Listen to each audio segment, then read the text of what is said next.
सबसे पहले परम आराध्य परम पूज्य गुरु महाराज साहब, जिनकी तस्वीर मंच पे रखी हुई है, आपके चरणों में हमारा प्रणाम है।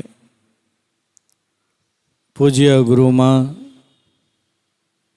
जो मंच पर बैठी हुई हैं, आपके भी चरणों में हमारा प्रणाम है। इस दिव्य चेतना सत्संग के उपस्थित उपदेशक तथा सभा में उपस्थित पूज्य गुरुदेव के प्यारे भक्तगण, सभी को हमारा यथा योग्य नमन है, प्रेम है।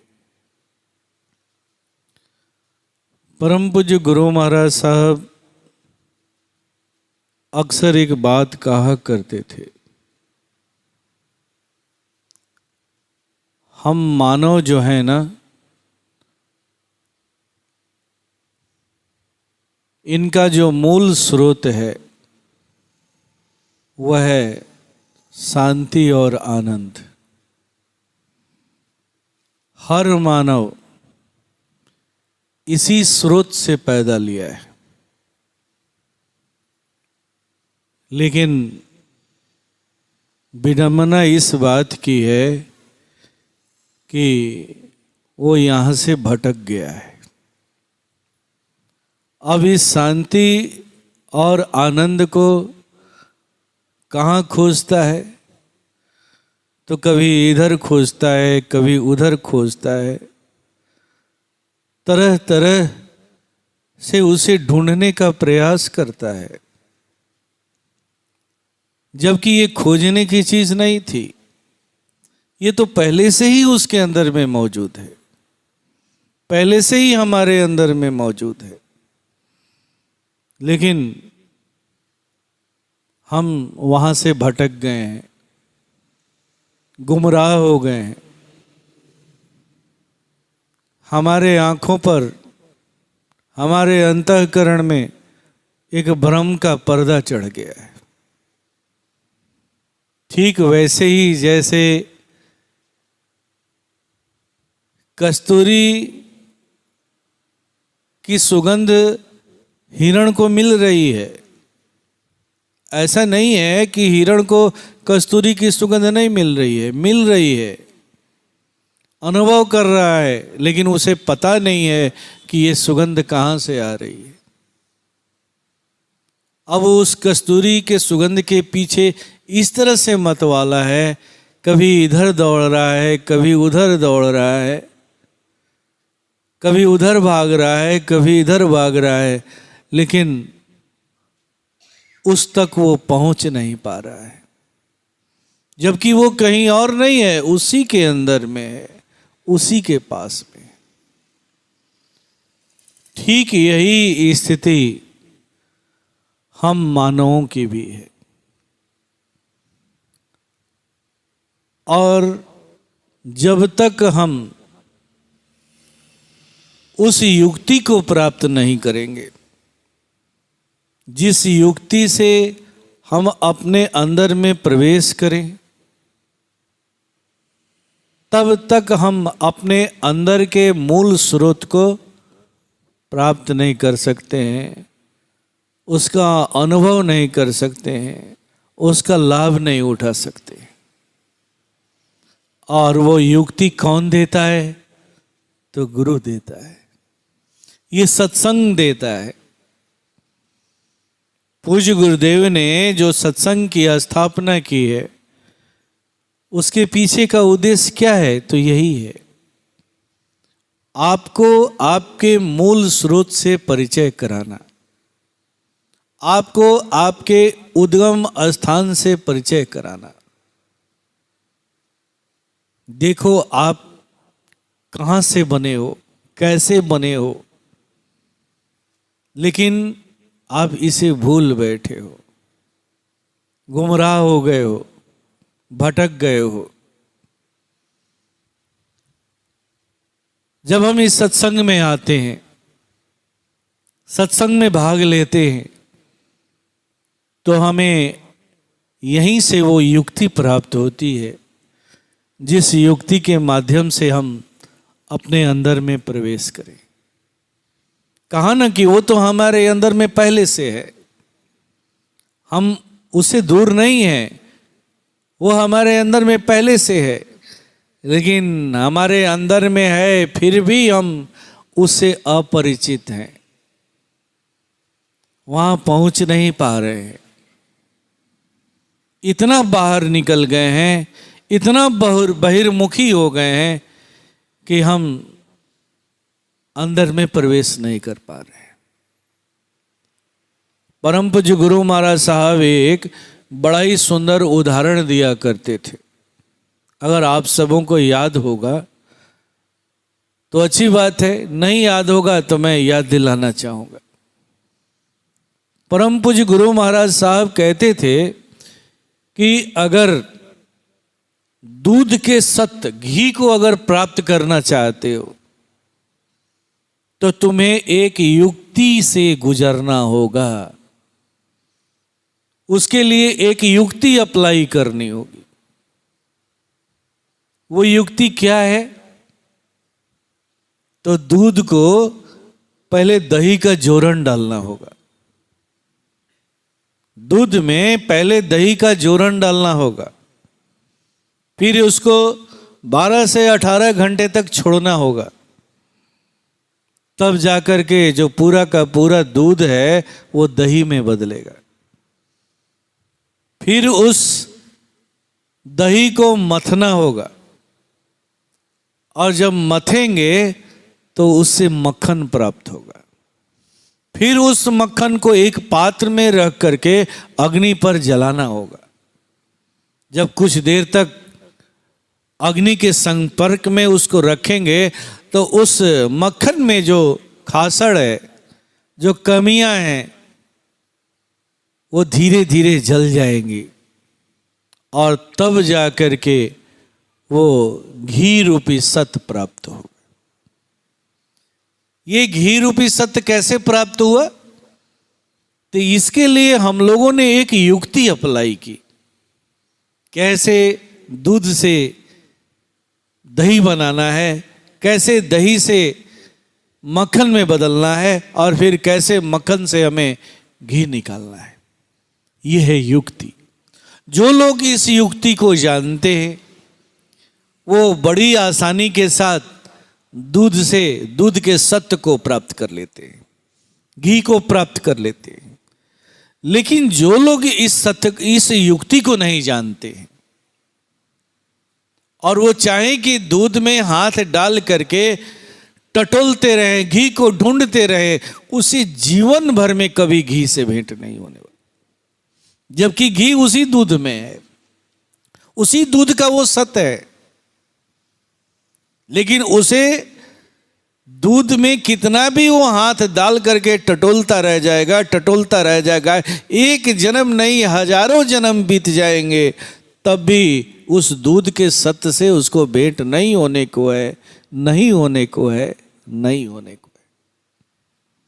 इसके लिए आपको उस युक्ति को जानना पड़ेगा, या फिर उस युक्ति को जानने वाले से संपर्क करना पड़ेगा, या फिर वहां आपको जाना होगा जहां इस युक्ति के माध्यम से घी निकाला जाता है।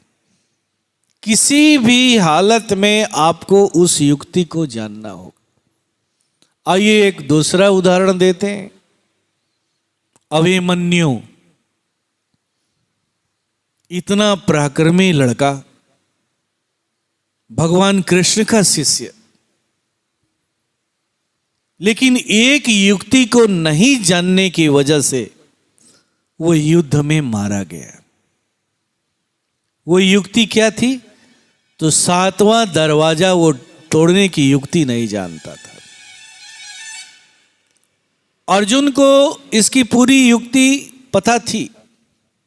अर्जुन 7वां दरवाजा को तोड़ने की जो युक्ति है वो जानते थे, और एक दिन रात्रि के समय में अपनी पत्नी को इस युक्ति के बारे में बता रहे होते हैं, और उस समय अभिमन्यु मां के गर्भ में था। गर्भ में रह करके भी वो उस युक्ति को सुन रहा था, लेकिन जैसे ही छठे युक्ति के बाद सातवें युक्ति का जब समय आया सुनाने का, यानी सातवें दरवाजे को तोड़ने का जब समय आया, उस युक्ति को बताने का समय आया, तो अर्जुन की जो पत्नी थी वो सो गई, उन्हें नींद आ गई। और जब नींद आ गई तो अर्जुन तो युक्ति बता रहे हैं लेकिन वो सुन नहीं पा रहे हैं। तो इस तरह से अभिमन्यु भी उसे सुन नहीं पाया, जान नहीं पाया, उससे वंचित रह गया। परिणाम क्या हुआ? तो जहां तक वो युक्ति को जानता था, बड़ी आसानी के साथ पहले दरवाजे को तोड़ दिया, दूसरे दरवाजे को तोड़ दिया, तीसरे दरवाजे को तोड़ दिया, चौथे दरवाजे को तोड़ दिया, पांचवें दरवाजे को तोड़ दिया, छठे दरवाजे को भी तोड़, लेकिन सातवें दरवाजे में आकर के फंस गया। जबकि उसके साथ एक से एक पराक्रमी योद्धा भी थे, भीम साथ में थे, लेकिन सभी की बुद्धि मारी गई और अभिमन्यु वीर गति को प्राप्त हो। ये उदाहरण मैं इसलिए दिया हूं कि युक्ति बहुत ही आवश्यक है, बहुत ही आवश्यक है। किसी भी लक्ष्य को प्राप्त करने के लिए युक्ति का जानना परम आवश्यक है। और इस सत्संग के माध्यम से वही युक्ति बताई जाती है, वही युक्ति सिखाई जाती है, उसी युक्ति का अभ्यास कराया जाता है जिसके माध्यम से आप स्वयं के सत्य तक पहुंच सके। वो सत्य आपके अंदर में है, जुगों जुगों से है, लेकिन फिर भी आप उस सत्य से अपरिचित हैं। उस सत्य के अंदर में कितनी संभावनाएं हैं, उस संभावनाओं का आप लाभ नहीं उठा पाते हैं। बस आंशिक लाभ उठा करके रह जाते हैं। परम पूज्य गुरु महाराज साहब कहते थे कि हमारा शरीर जो है ना, वो 50 वाट की ऊर्जा में जीता और मरता है, जबकि इसके अंदर में कई वाट ऊर्जा की संभावना है। लेकिन युक्ति नहीं जानने की वजह से वो एक गरीब की तरह आता है। जिस गरीबी को लेकर के आता है उसी गरीबी को लेकर के यहां से चला जाता है। वो उस अमीरी को नहीं प्राप्त कर पाता जो अमीरी पहले से उसके अंदर में है। ऐसा नहीं है कि उस अमीरी को उसे कहीं बाहर में ढूंढना है, कहीं बाहर में खोजना है।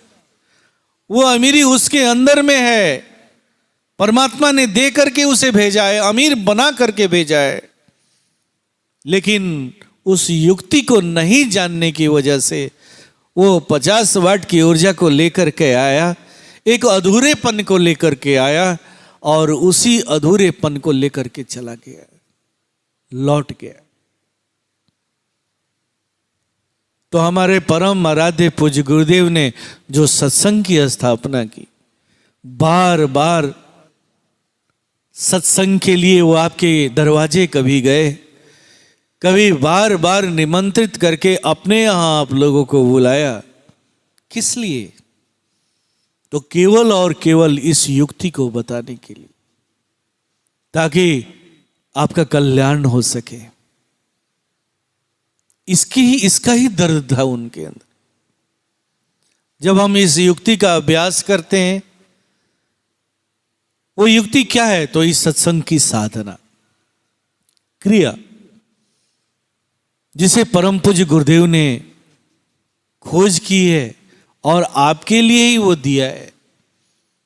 और हम लोगों को भी आदेश दिया कि इसे बांटो, इसे बांटो, जन जन को बताओ, ताकि उस युक्ति को प्राप्त करके वो अपना निज का कल्याण कर सके, वो उस लक्ष्य को प्राप्त कर सके जिसके लिए वो आया है, अपने स्रोत को प्राप्त कर सके। और जब हम इसका अभ्यास करते हैं तो क्या होता है? तो सबसे पहला गुण हमारे अंदर में पैदा होता है, हमारी भेद दृष्टि मिटती है, साथ ही साथ निर्मलता भी आती है।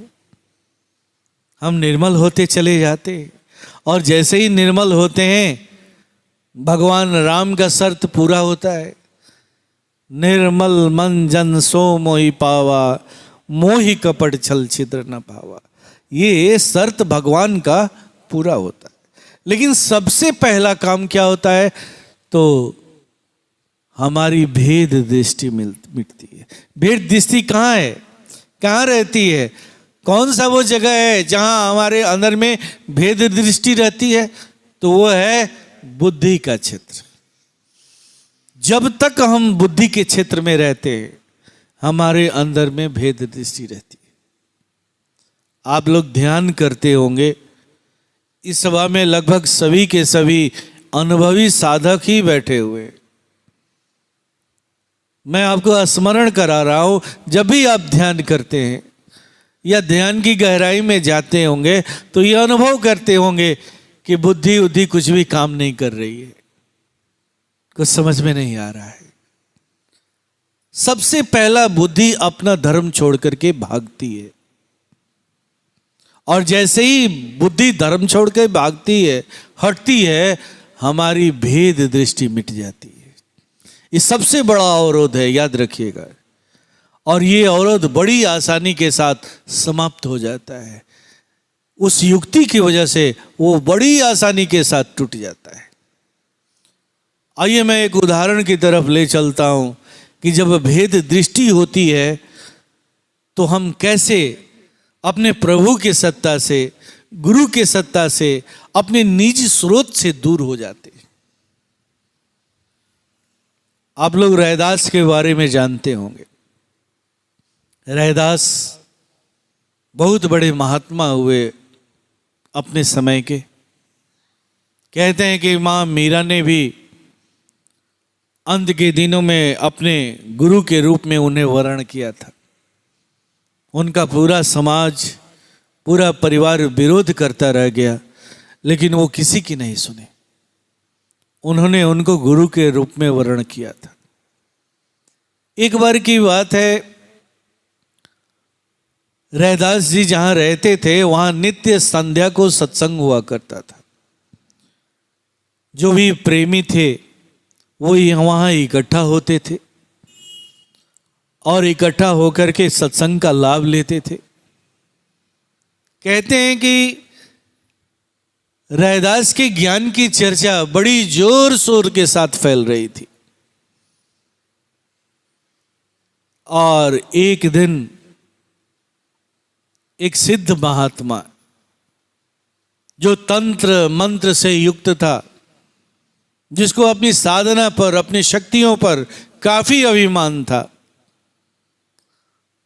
वो उस सभा में जा पहुंचा परीक्षा लेने के लिए, जानने के लिए कि देखें ऐसा रैदास के पास होता क्या है, क्यों लोग इतना गुणगान करते हैं, आखिर उसके अंदर में हम लोगों से हट करके कुछ विशेष क्या है, आखिर होता क्या है, थोड़ा चल के देखा जाए। और उन्होंने अपना वेश बदला और वहां पहुंच गए। एक गृहस्थ का रूप धारण किया और पहुंच गए।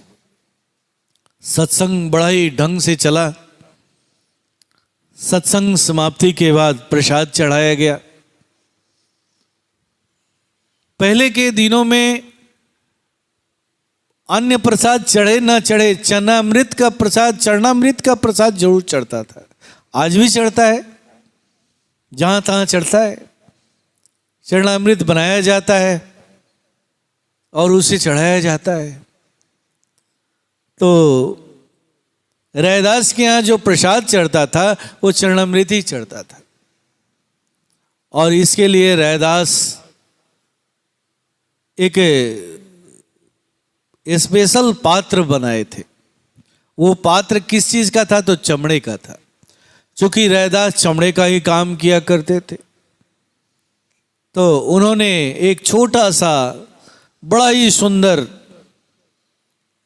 अपने प्रभु को प्रसाद चढ़ाने के लिए एक चमड़े का ही पात्र बनाए थे और उसी पात्र में चरणामृत रखा जाता, प्रभु को भोग लगाया जाता, अर्पण किया जाता और फिर जब सत्संग समाप्त हो जाता तो उस प्रसाद को ही बांटा जाता।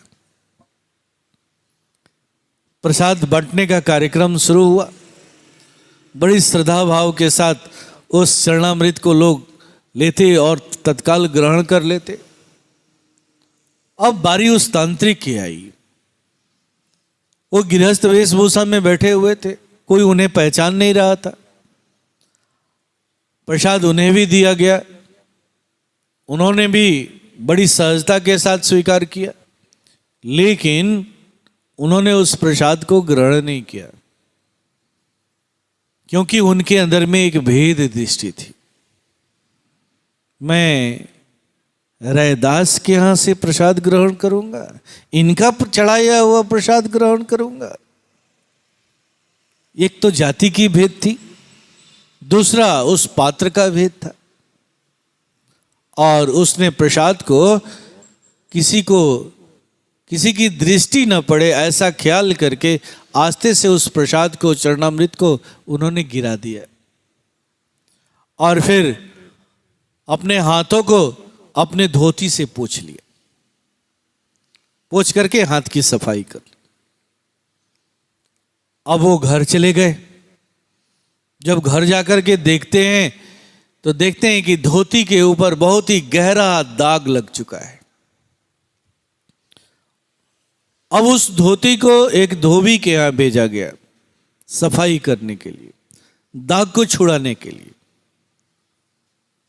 पहले जब दाग नहीं छूटता था तो धोबी लोग क्या करते थे, तो जो दाग में जिस जगह में दाग होता था ना, उसे अपने मुंह में ले लेते थे और लेकर के बहुत देर तक उसे चूसते थे ताकि उसमें कोई ऐसी चीज हो तो उसे वो खींच सके, सोख सके।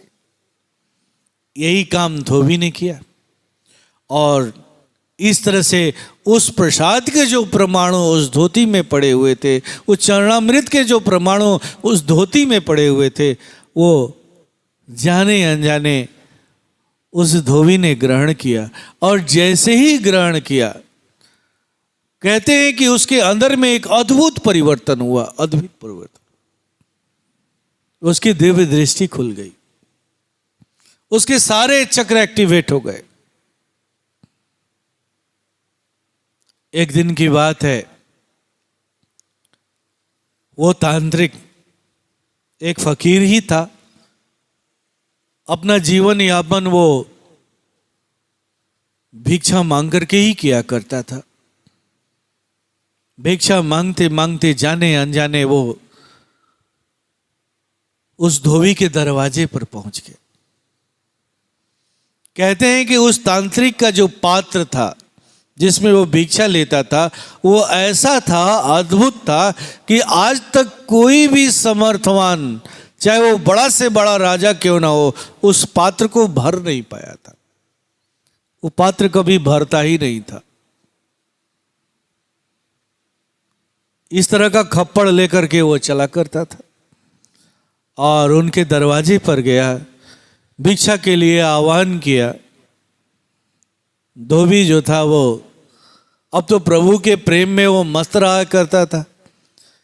एक मुट्ठी चावल उठाया और पात्र में डाल दिया और जैसे ही डाला वो पात्र पूरी तरह से लबालब भर गया। वो जब तांत्रिक ने देखा तो आश्चर्यचकित हो गया, ये कैसे हो सकता है, ये कोई साधारण मानव नहीं है। और बार बार वो आग्रह करने लगा, पूछने लगा, ये ऊर्जा तुम्हें कहां से मिली है, कहां से मिली? मैं तो इसी की खोज में हूं, इसी की खोज में हूं, कहीं मुझे तृप्ति नहीं हुई, लेकिन ये तुम्हारे पास कहां से आ गई, कैसे आ गई? किस गुरु ने तुम्हें ये शक्ति दी, ये ऊर्जा दी, मैं भी इसी के तलाश में हूं, पाना चाहता हूं। धोबी ने कहा कि मैंने ऐसा कुछ नहीं किया है, कोई विशेष क्रिया नहीं की है, कोई विशेष प्रणाली नहीं की है, बस केवल और केवल मेरे साथ एक घटना घटी थी। एक धोती आई थी सफाई के लिए और मैंने उसके दाग को छुड़ाने के लिए जैसे ही अपने मुंह में लिया, चूसा, और उसी समय से ये अद्भुत रूप से ऊर्जा का संचार मेरे शरीर में हो गया और उसी समय से मैं भी तृप्त हो गया। मेरे अंदर भी अब किसी चीज की अभिलाषा नहीं है। जैसे लगता है कि मेरा रोम रोम उस परमात्मा की ऊर्जा से भरा पड़ा है। जैसे ही उस तांत्रिक ने इस बात को सुना, उसे समझते देर नहीं लगी। वो अपना माथा पीटने लगा कि मैंने कितना सुंदर अवसर गंवा दिया। तो यही होता है जब हम बुद्धि के स्तर पर जीते हैं और मरते हैं। यही होता है, क्योंकि जब तक हम बुद्धि के स्तर पर रहेंगे, चाहे हम हजारों वर्ष के सत्संगी हों, हजारों वर्ष के साधक हों, कितने भी बड़े तपस्वी हों, कितने भी बड़े जोगी हों, हो सकता है 10-20 हजार लोग हमें जानते हों, बहुत हम मशहूर हों, लेकिन सच्चाई है कि उनकी जो आंतरिक स्थिति है वो कभी भी नहीं बदलने वाली। वो अपने उस उद्गम स्थान तक नहीं पहुंच सकते, वो अपने अंदर में प्रवेश कर ही नहीं सकते, उस दिव्य स्रोत तक नहीं पहुंच सकते जिस दिव्य स्रोत से उनका निर्माण हुआ है। इसके लिए आपको अपने बुद्धि के क्षेत्र से ऊपर जाना होगा, और बुद्धि के क्षेत्र से ऊपर ले जाने की प्रविधि क्या है, वो युक्ति क्या है? तो यही युक्ति है हमारे सत्संग की क्रिया। हमारे पूज्य गुरुदेव ने जो प्रणाली विकसित की है, जो इस सत्संग का मुख्य आधारशिला है,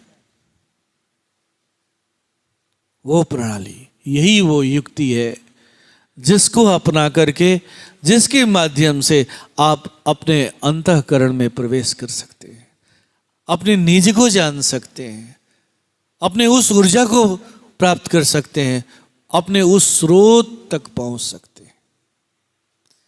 तो आइए हम भी आज वही साधना करें, वही क्रिया करें, उसी युक्ति को अपनाएं। इसके लिए आवश्यक है कि हम सब सीधी तरह से बैठ जाएंगे। परम पूज्य गुरु महाराज साहब ने जो प्रविधि, जो साधना आप लोगों को बताई है, आप लोग उसे वैसे ही करेंगे और पूर्ण श्रद्धा के साथ करेंगे, पूर्ण भाव के साथ करेंगे। मैं बार बार इस बात को दोहराते आया हूँ, आज भी आप लोगों को याद दिला रहा हूँ, ये साधना कोई साधारण नहीं है। हमारे पूज्य गुरुदेव का विश्वास है, विश्वास। आपको उन्होंने अपने विश्वास को दे दिया है, विश्वास को दे दिया है। जो उनके जीवन भर की तपस्या का फल है, उसे उन्होंने इस साधना के माध्यम से दे दिया है। इसलिए आप इसे साधारण न समझें, आइए वो क्रिया करें। इसके लिए आवश्यक है कि हम सब सीधी तरह से बैठ जाएंगे। परम पूज्य गुरु महाराज साहब ने जो प्रविधि आपको जैसे दी है, आप वैसे ही करेंगे, उसमें कोई जोड़ घटाव नहीं करेंगे, कोई फेरबदल नहीं करेंगे, कोई परिवर्तन नहीं करेंगे। लेकिन जो भाई नए हैं उनके लिए मैं क्रिया निवेदन कर दे रहा हूँ। जो मैं क्रिया निवेदन कर रहा हूँ, ये भी पूज्य गुरुदेव का विश्वास ही है, विश्वास ही है। फर्क इतना है कि इस क्रिया को उन्होंने हम लोगों को दिया है कि तुम बांटो, इसे बांटो, लेकिन ये भी उनका ही विश्वास है, इसमें उन्हीं की ऊर्जा है। जब इस साधना को करेंगे तो आपका संबंध उनसे ही बनेगा, उनसे ही बनेगा। कहा ना कि अगर दूध के सत्य को प्राप्त करना चाहते हैं तो पहले उसे दही बनाना होगा, और दही बनाने के लिए क्या करना होगा, तो एक दही का जोरन डालना होगा। यही है वो क्रिया, यही है वो क्रिया। इस क्रिया में जो ऊर्जा है वही वो जोरन है, वही वो जोरन है जिसमें गुरु के महाराज साहब का सत्य है।